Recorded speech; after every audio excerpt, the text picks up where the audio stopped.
माँ का प्यार सबसे गहरी दवा है। अरेब रोज की तरह थका हुआ घर लौट रहा था। जिंदगी उलझनों से भरी हुई, नौकरी का प्रेशर, पैसों की तंगी और दिल में एक अजीब सी बेचैनी। वो दरवाज़ा खोलकर कमरे में मध्यम रोशनी देखता है और फिर उसकी नज़र एक पुरानी तस्वीर पर पड़ती है, उसकी माँ की फ़ोटो। अरेब के कदम रुक जाते हैं।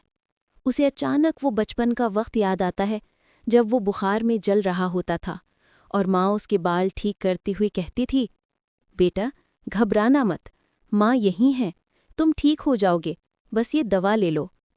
अरेब के दिल में एक दर्द सा उठता है। जिंदगी ने उसे बहुत थकाया था, मगर माँ का प्यार याद आते ही उसकी आंखों से आंसू बहने लगते हैं। वो धीरे से तस्वीर को पकड़कर कहता है, अम्मी, आप नहीं हैं, मगर आपका प्यार अभी भी मुझे संभाल रहा है। उस रात अरेब पहली दफ़ा मुस्कुराया, क्योंकि उसे समझ आ गया, दवा हर दर्द की नहीं होती।